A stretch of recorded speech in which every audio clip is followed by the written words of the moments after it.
For Tecumseh, it was the decisive moment. Convinced now that only the most radical and concerted efforts could save the Indian land base, he stepped out from behind his brother's shadow once and for all and sprang into action.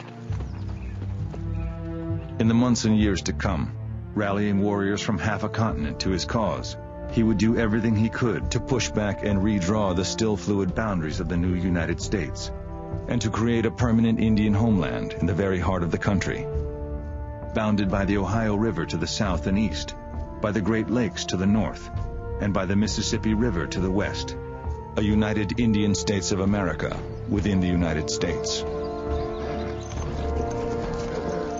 Tecumseh's vision is to establish, I think, what I would call cultural and physical space for Indian people.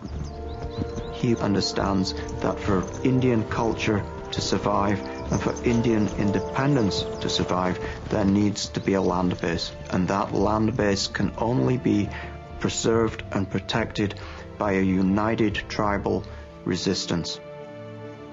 This is no longer a fight that can be waged by just some Shawnees, just some Delawares, just some Wyandottes. He's appealing to a larger pan-Indian future in which the future of all Indian peoples will be affected by the stand that Indian peoples take now. They have driven us from the sea to the lakes, and we can go no farther.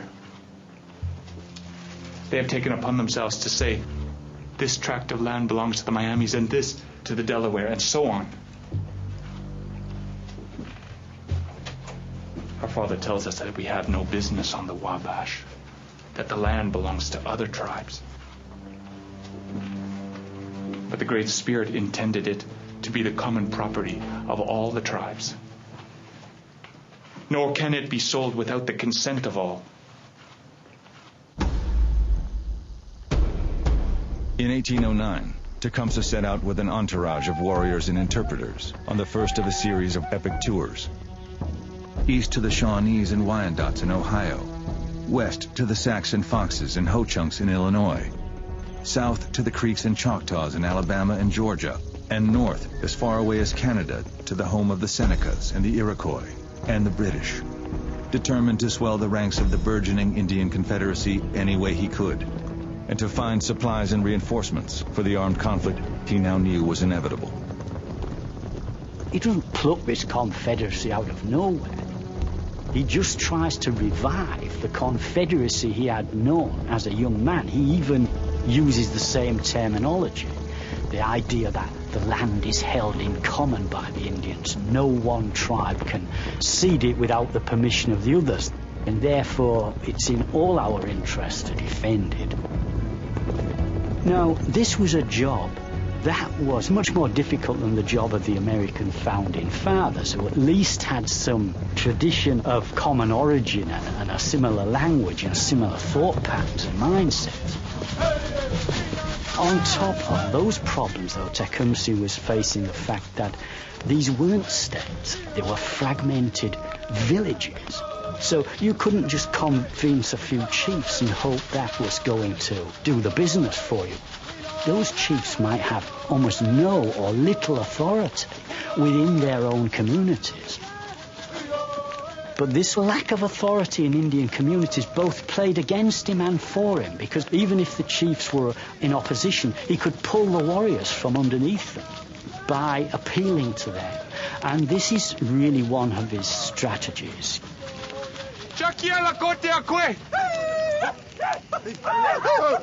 Listen, my people. The past speaks for itself.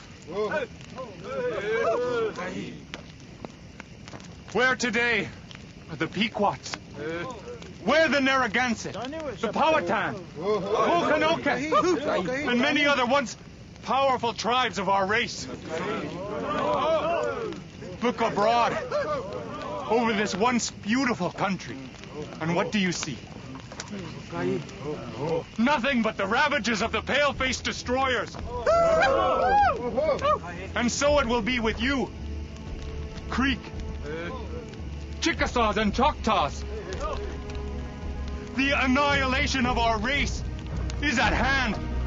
Unless we are united in one common cause against the common foe.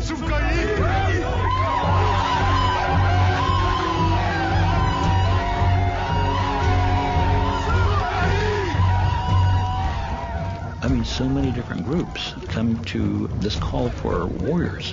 When you think about 20 different tribes, many in which the languages are so different, and the politics are so different, he's dissolved tribal barriers, tribal differences, cultural differences as well, and he's got them to believe in one mind.